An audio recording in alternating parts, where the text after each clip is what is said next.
مولاي صل وسلم دائما أبدا على حبيبك خير الخلق كلهم. مولاي صل وسلم دائما أبدا على حبيبك خير الخلق كلهم. يا نبي سلام عليك، يا رسول سلام عليك، يا حبيب سلام عليك، صلوات الله عليك.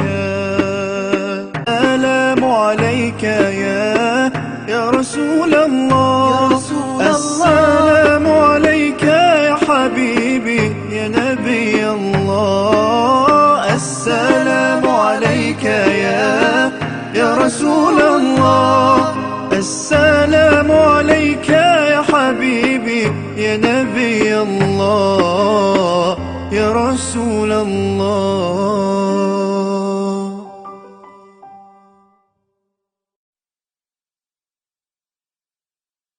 مولاي صل وسلم دائما أبدا على حبيبك خير الخلق كلهم. مولاي صل وسلم دائما أبدا على حبيبك خير الخلق كلهم. يا نبي سلام عليك، يا رسول سلام عليك، يا حبيب سلام عليك، صلوات الله عليك. سلام عليك يا رسول الله، السلام عليك يا حبيبي يا نبي الله. السلام عليك يا رسول الله، السلام عليك يا حبيبي يا نبي الله يا رسول الله.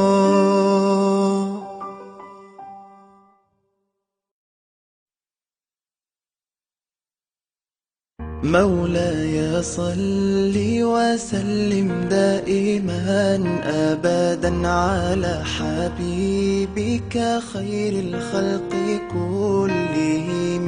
مولاي صل وسلم دائما أبدا على حبيبك خير الخلق كلهم. يا نبي سلام عليك، يا رسول سلام عليك، يا حبيب سلام عليك، صلوات الله عليك.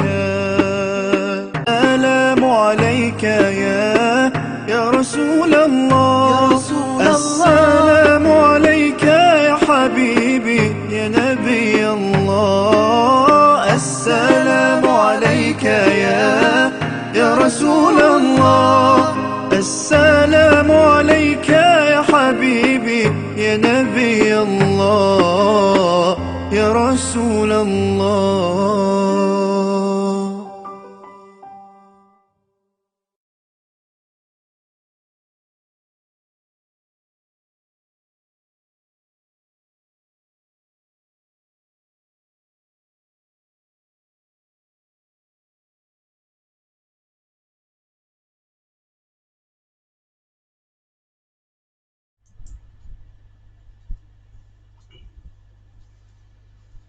A'udzubillahi minasyaitonirrajim.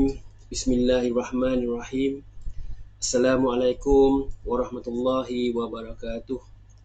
Selamat pagi, salam sejahtera kepada tuan-tuan dan puan-puan sekalian di luar sana yang mengikuti FB Live kami hari ini. Alhamdulillah Alhamdulillahirabbil alamin.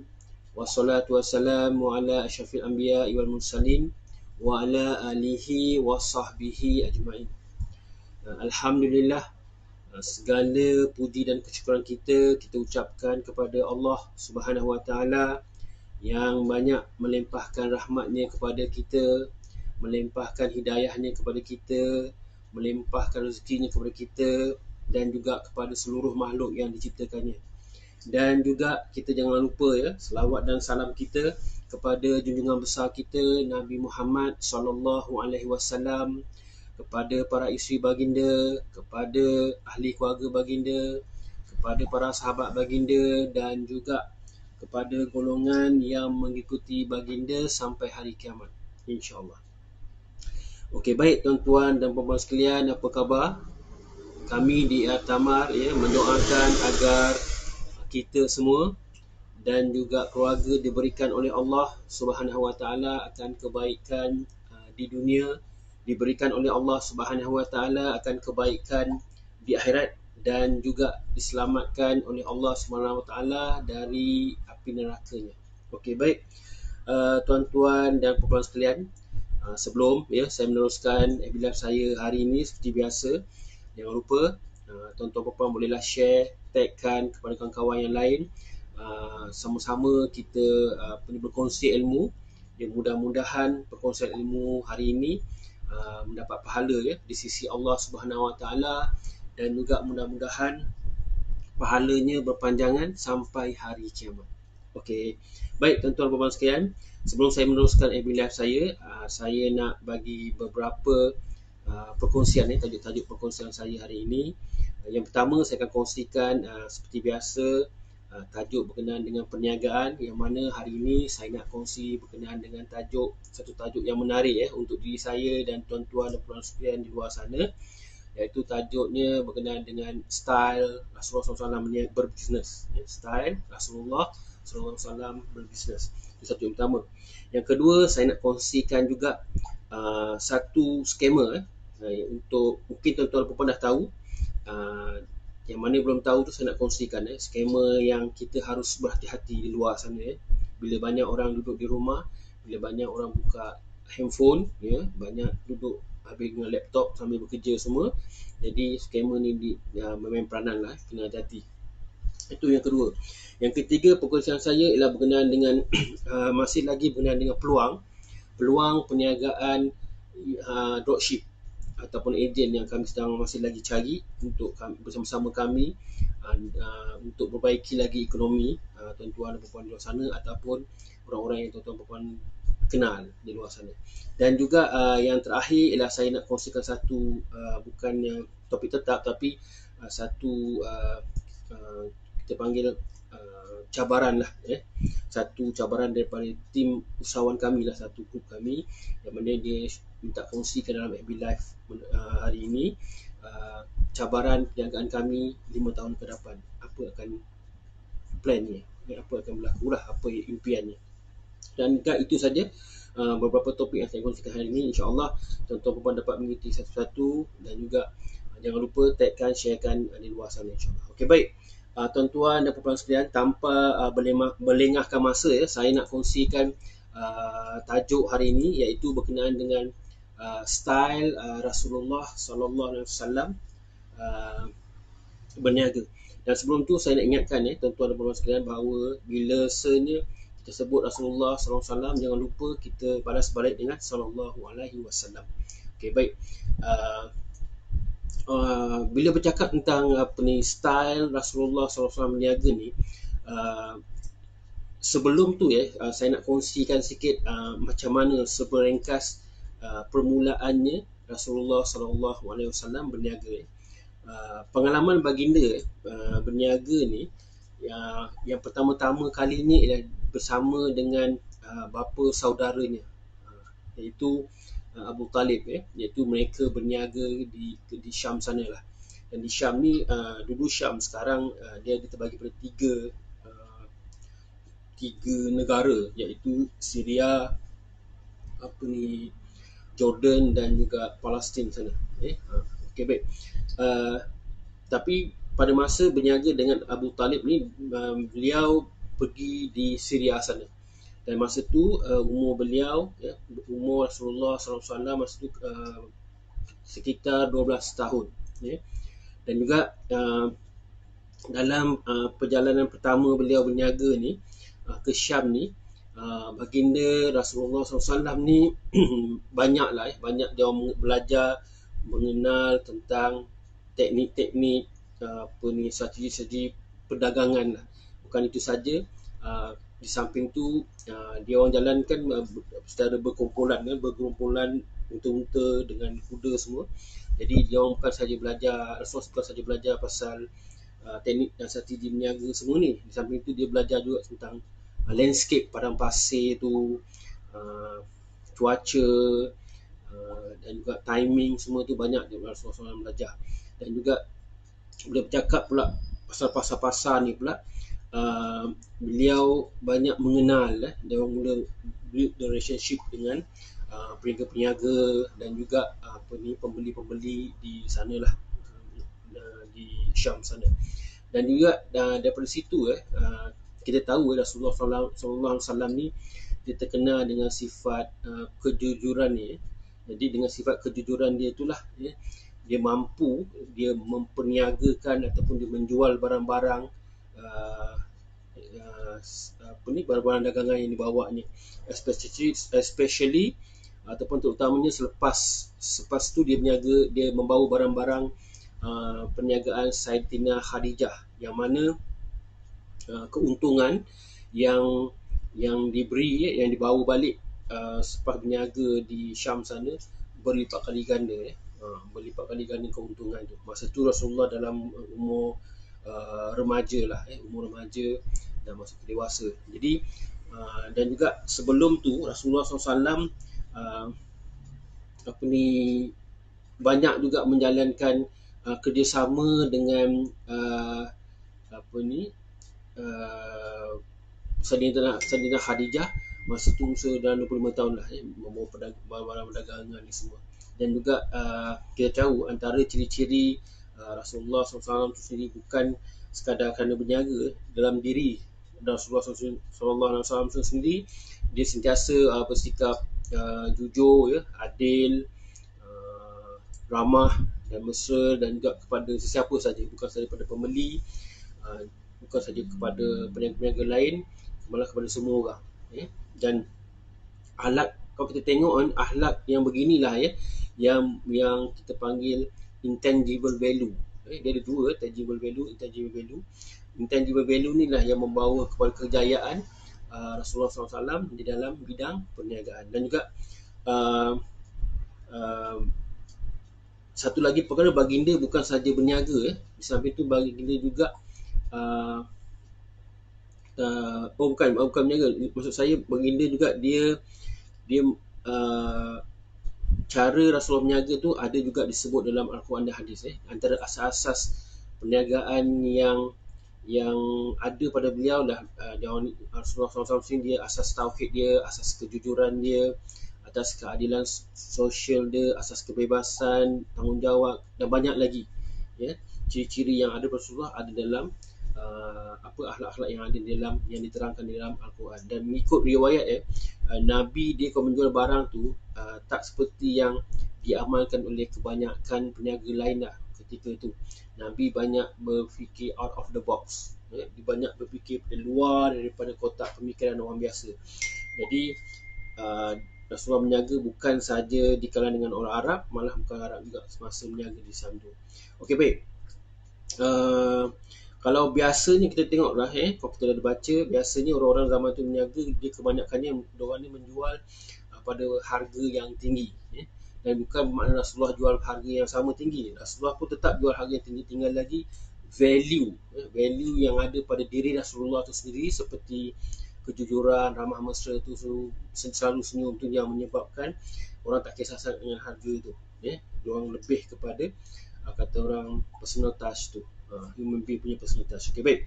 Kat sini saya nak kongsikanlah beberapa perkongsian ataupun ciri-ciri atau style cara Rasulullah SAW berniaga, yang mana elok jadi pengajaran untuk kita dan juga untuk tuan-tuan dan puan-puan di luar sana. Yang pertama ialah kejujuran. Kejujuran. kita tahu sifat pribadi Rasulullah SAW ni, dia sebagai usahawan ni, baginda tidak pernah menipu. Okay? Dan itu pasal lah penduduk Mekah pada masa beliau di sana memanggil dengan gelaran Al-Amin. Al-Amin ni maknanya jujur. Dia terkenal, dia the only one yang terkenal di sana dengan sifat kejujuran dia. Dan beliau juga dari segi perniagaan tu, barang-barang yang dia niaga tu, pertama barang-barang yang berkualiti, barang-barang yang puas hati, yang ada value, yang membantu orang lain di luar sana. Nah, itu satu. Yang kedua ialah sentiasa senyum, senyum dan juga berlemah lembut. Okey, baik. Kalau kita tengok cara Rasulullah SAW berniaga, baginda sentiasa senyum, bukan saja dalam keadaan berniaga, malah di luar, di bersosial pun Rasulullah SAW sentiasa senyum. Dan juga berlemah lembut dengan para pelanggan, kepada semua orang, kepada semua orang. Dan senyuman ni kalau kita tengok bila kita senyum tu, dia akan pertama kali ni dia akan mengubah minda orang yang berniaga tu. Dan juga bila orang yang pelanggan kita tengok kita senyum, dan dengan senyum dia pun akan berubah menjadi daripada negatif menjadi positif. Dan juga ini menyebabkan, teknik ni menyebabkan orang rasa senang nak berusaha dengan kita, orang untuk membeli produk kita. Dan juga baginda pernah bersabda, dia kata tidak beriman salah seorang dari kamu jika tidak dia mencintai saudara ni yang lain. Jadi itu konsep yang kita harus pegang lah. Maknanya jangan ada timbul hasad dengki. Kalau dalam bentuk online, macam mana pula? Macam mana nak senyum? Pada pandangan saya lah, senyum atau berlemah lembut ni apabila orang respon kat kita lah. Sama dia beli tak beli, dia tik like ke, dia tik komen, dia komen ke, kita reply balik. Itu tandanya kita senyum lah, kita respon dengan dia punya tindakan. Jadi kita mana tahu kan, dengan cara kita buat begitu, mudah-mudahan daripada jadi pelanggan terus menjadi klien kita, mungkin satu hari nanti menjadi team sale kita, wallahu a'lam. Okey, baik. Itu yang kedua. Yang ketiga ialah tidak janji palsu lah, tidak pernah bersumpah palsu. Okey. Perkara ni kita lihat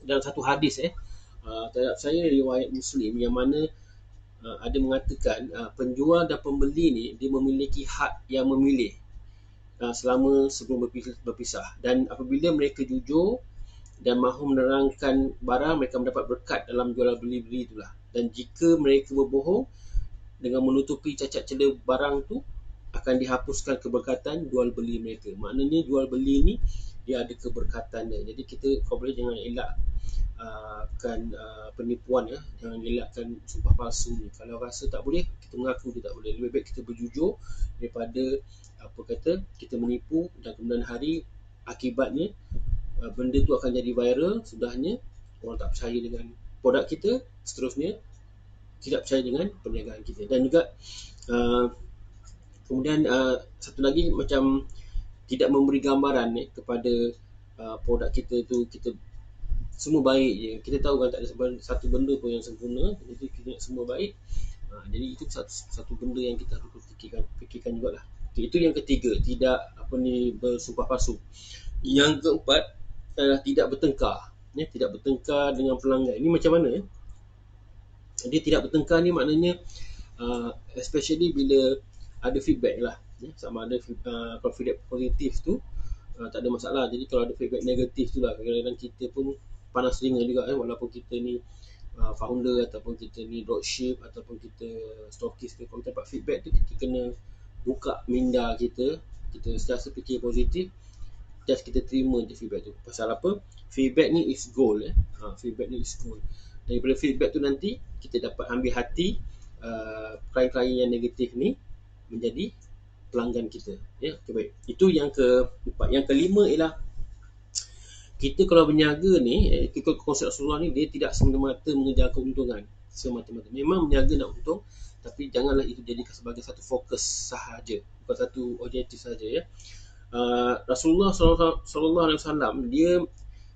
dia ada juga mengambil sikap menjual modal pada satu ketika, apabila kalau contoh si pembeli tu memang betul-betul tak cukup duit, Jadi Rasulullah SAW dia memang kita tahu dia seorang yang bertumpah rasa, dia memang amat pengasih di kalangan kita semua ya. Jadi dia sayangkan ya, umat dia. Jadi pada masa tu dia kalau berniaga dia sanggup bagi harga modal. Tak ada ambil sebarang apa ni kos. Persoalannya, adakah kita berani nak buat macam tu? Tapi bukan semua benda ya. Bila melibatkan pelanggan yang tak mampu tu, kita bagi harga kos. Okey, baik.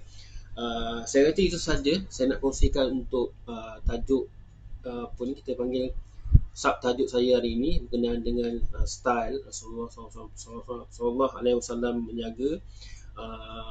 Moga kita mendapat satu ilmu, moga perkongsian ni dapat memberikan kita satu inspirasi dan juga apa ni semangatlah untuk bangsa kita berjaya dalam bisnes mengikut style apa ni Rasulullah sallallahu alaihi wasallam menjagalah.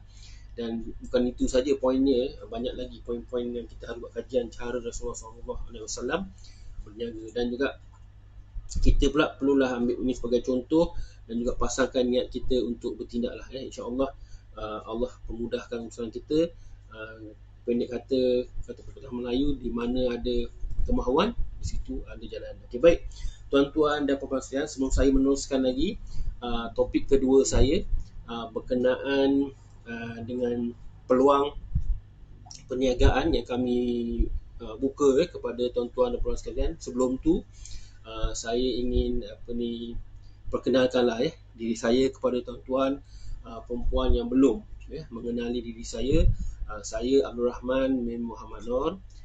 Kami dari perniagaan AR Tamar yang mana merupakan wakil pemasaran produk untuk Al-Hijaz Mart International Sdn Bhd, yang mana produk utama kami ialah produk kesihatan, jus ajwa ataupun pati ajwa ataupun pati kurma ajwa. Kepakaran kami ialah membantu tuan-tuan yang dan perempuan di luar sana, tak kira peringkat umur, dalam yang ingin membantu diri sendiri untuk menjaga kesihatan ataupun mengekalkan kesihatan sehat atau ingin memperbaiki kesihatan tu agar rasa kata orang boleh beribadat, boleh berbuat aktiviti dan juga boleh membantu orang-orang lain, di samping akan menimbulkan rasa cinta kepada Rasulullah SAW dan juga rasa rindu kepada Allah Subhanahu Wa Taala. Dan apa yang kami dapat bantu tuan-tuan dan puan-puan di luar sana ialah melalui produk kesihatan kami iaitu pati ajwa. Dan apa tindakan yang tuan-tuan boleh lakukan ialah jangan lupa PM saya, DM saya, kami akan kongsikan infonya insya-Allah free of charge. Okey, baik. Itu berkenaan dengan diri saya. Saya teruskan lagi berkenaan dengan kenapa ajwa, kenapa kami ambil produk ajwa ni. Ialah kenapa? Kerana ialah ikut kajian sama ada dalam universiti di Malaysia, di negara kita, ataupun di luar negara seperti di Amerika, di Timur Tengah sendiri, di Arab Saudi sendiri, dan juga di UK ataupun di Europe, di macam-macam tempat lah yang menjalankan kajian pemakanan ni. Ada beberapa khasiat kurma ajwa ataupun kurma itu sendiri, yang mana dalam kajian sains perubatan ni dia ada beberapa khasiat. Antaranya yang saya nak kongsikan hari ni, insya-Allah saya nak kongsikan satu dululah, insya-Allah akan datang saya akan kongsikan lagi yang lain, iaitu kalau nak tahu kurma ni dia adalah sumber nutrisi ataupun sumber zat ataupun sumber yang banyak vitamin dan juga tenaga yang baik. Apa maksudnya? Ini adalah kerana apa? Orang tahu bila bercakap pasal kurma ni, dia adalah orang panggil dia energy booster, yang paling bagus sebenarnya. Kenapa? Dia tak ada campuran chemical, tak ada campuran bahan lain. Dia hanyalah isa buah lah, isa biji kurma.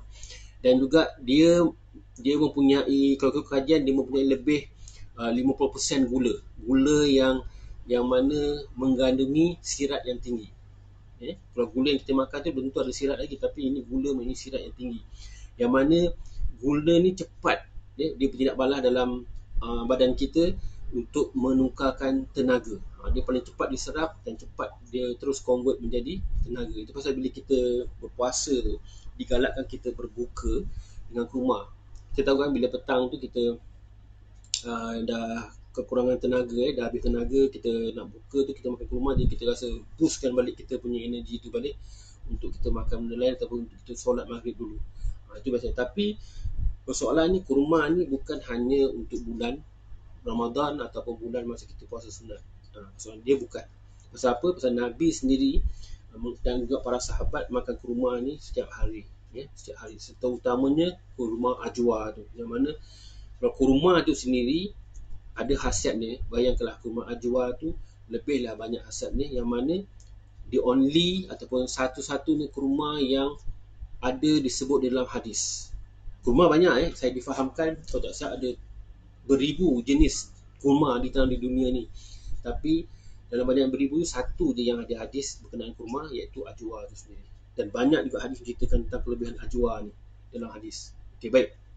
Dan juga berbalik daripada cerita kurma ni, dia ada apa kita panggil, dia digelar sebagai boost energy ni, natural boost energy. Ialah kenapa dia ada dalam gula tu ada glukos, ada fruktosa, ada sukrosa. Ini semua adalah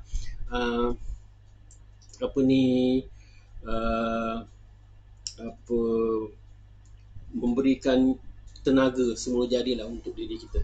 Jadi tidak balas badan dengan pemakanan nutrisi kurma ni tak ada masalah langsung, tak ada memberikan kesan sampingan lah berbandingkan kalau kita ambil energy booster kat luar sana, sama ada air ataupun makanan ke. Okey, baik. Satu terbitan yang saya baca dalam satu International Journal of Food of Science of Nutrition ni, yang mana dia berpekalan di US sana, dia buat kajian tentang kurma ni. Dia mendapati bahawa kurma ni kaya dengan nutrien, kaya dengan zat penting yang untuk membantu kita mengembalikan tenaga. Itu satu statement yang dalam satu report lah mengatakan. Jadi kita fikir-fikirlah kita nak yang mana, yang mana itu yang asli ataupun yang boleh memudaratkan diri, kita pilihlah kita punya pilihan. Okey, baik. Itu berkenaan kurma, tuan-tuan dan puan-puan. Okey, baik. Topik saya yang ketiga ialah berkenaan dengan dropship.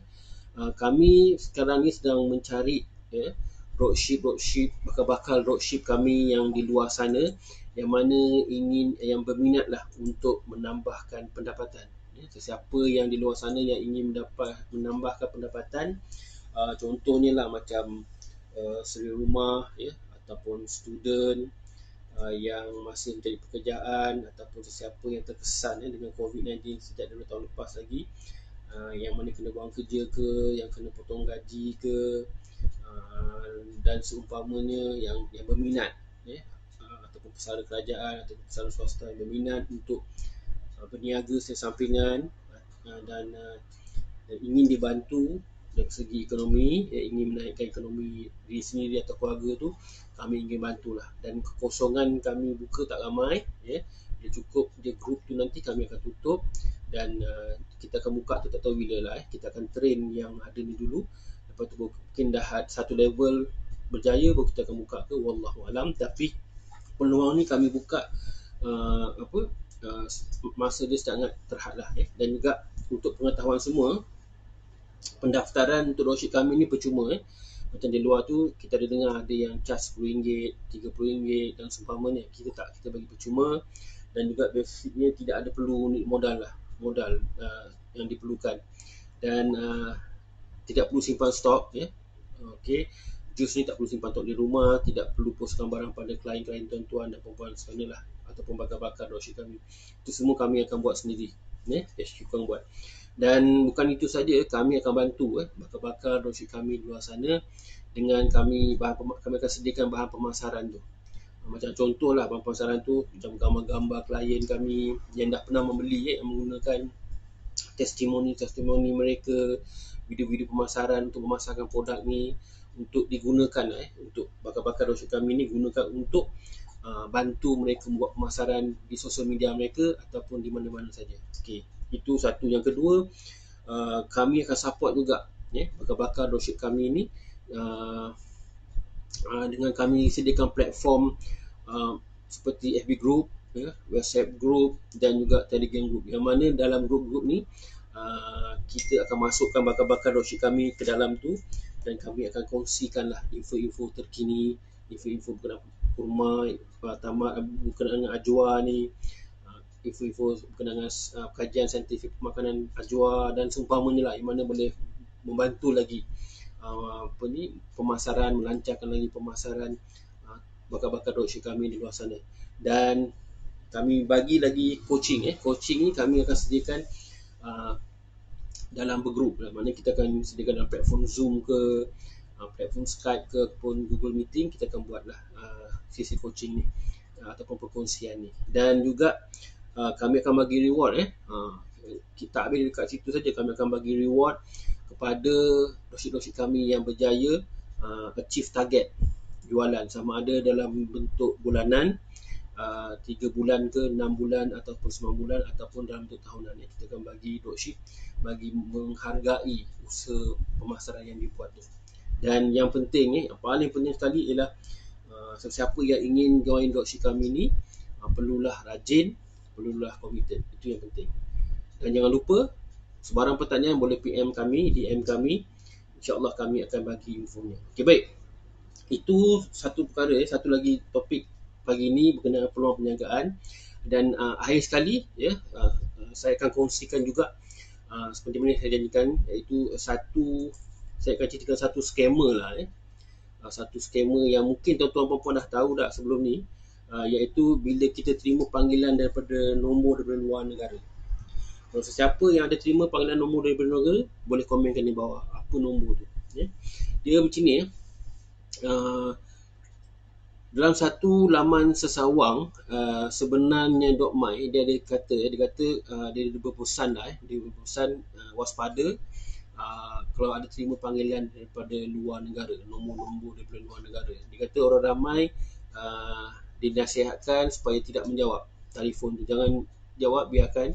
Dan juga kemungkinan charge tu dia akan reverse balik, akan charge pada kita nombor, seolah-olah macam kita telefon orang tu. Jadi kita kena hati-hatilah. Dia kata nombor-nombor macam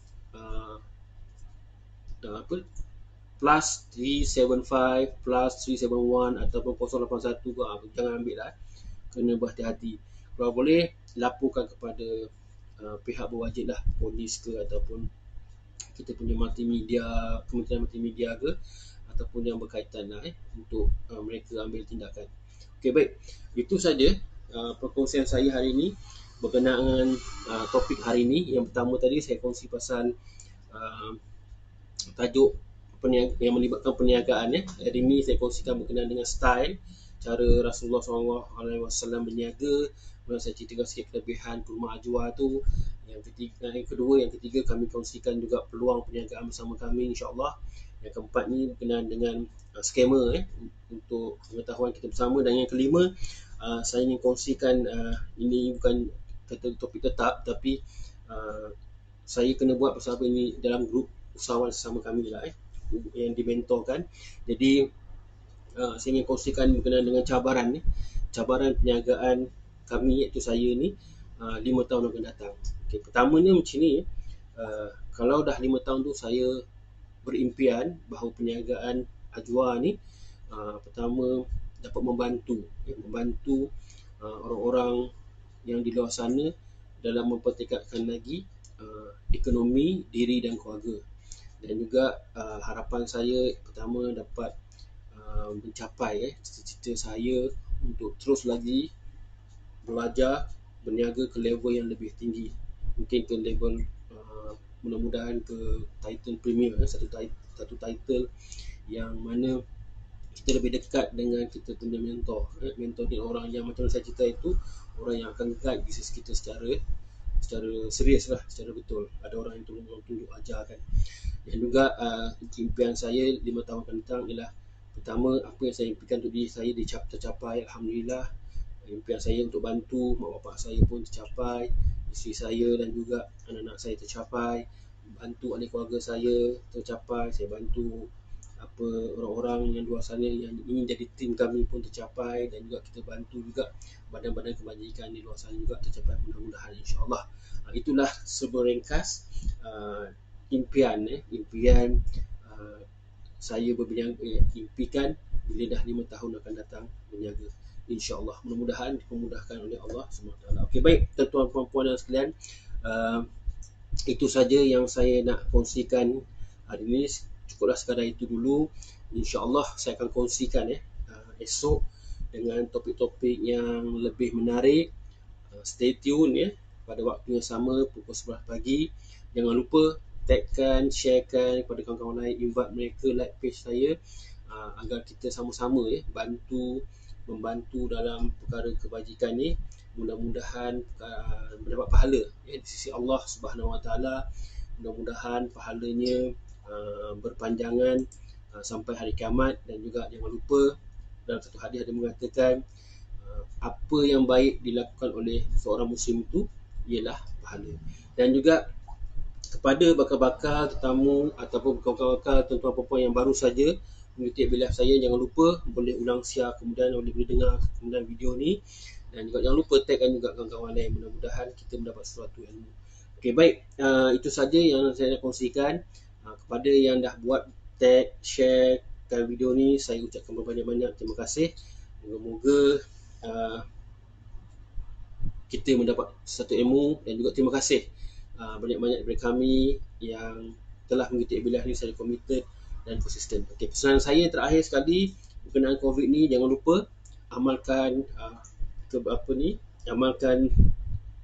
dengan menjaga kesihatan diri, kesihatan ahli keluarga kita, kesihatan orang tua kita, dan juga sentiasa berada dengan penjarakan sosial tu, patuhi SOP yang telah ditetapkan daripada Kementerian Kesihatan ataupun kementerian ataupun daripada Majlis Keselamatan Negara. Gunakan My Sejahtera tu dan berhati-hati. Kalau tak guna, kalau kena tangkap, kena bayar saman. Jadi elakkan dan juga pakailah double face mask tu. Mudah-mudahan dengan SOP yang kita buat ni, mudah-mudahan kita berusaha kita bertawakal, kita berdoa, mudah-mudahan kita dapat mengharungi ujian ni, dugaan ni ataupun musibah ni bersama-sama. Dan juga jangan lupa kepada Allah lah kita berserah. Okey, baik tuan-tuan dan puan-puan sekalian, saya akhiri Abiliah saya dengan tasbih kifarah suratul As. A'udzubillahi subhanakallah wa bihamdik asyhadu an la ilaha illa anta astaghfiruka wa atubu ilaik. A'udzubillahi minasyaitonir rajim. Wal 'asr innal insana lafi khusr illa allazina amanu wa amilus solihat wa tawassaw bil haqq wa tawassaw bis sabr. Saya akhiri dengan moto atau prinsip jagaan kami, sebaik-baik manusia adalah manusia yang paling bermanfaat kepada manusia lain. Wabillahi taufiq wal hidayah. Assalamualaikum warahmatullahi wabarakatuh.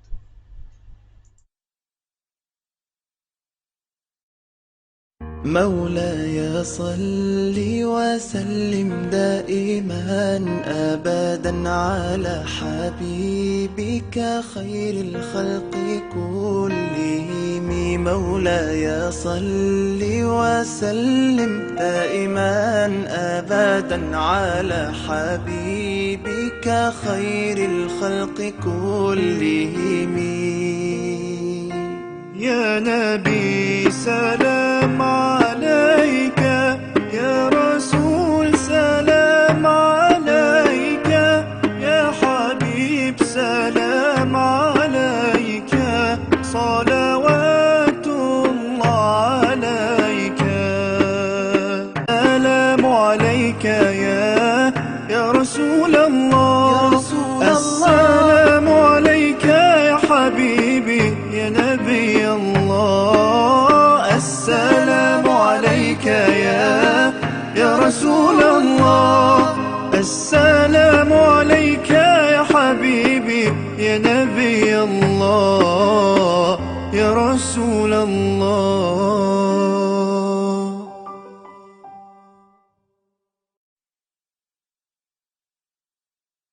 مولاي صل وسلم دائما أبدا على حبيبك خير الخلق كلهم.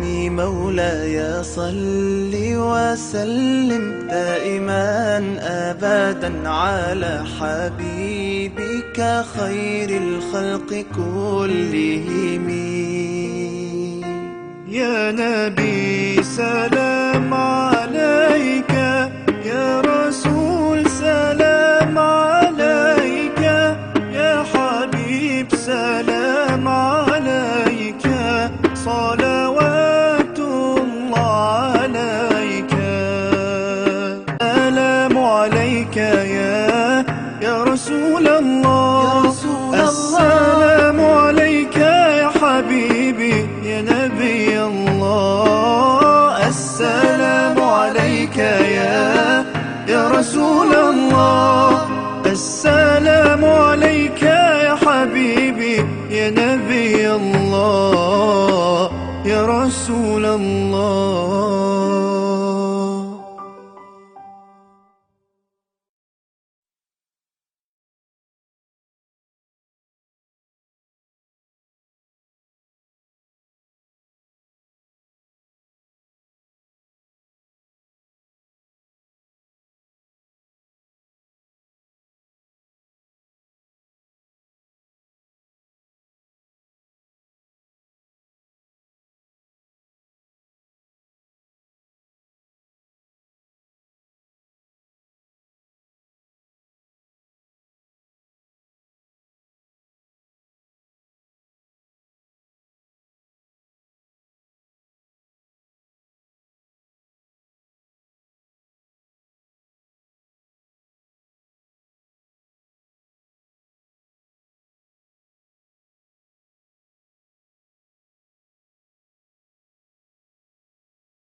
السلام عليك يا حبيبي يا نبي الله. السلام عليك يا رسول الله، السلام عليك يا حبيبي يا نبي الله يا رسول الله.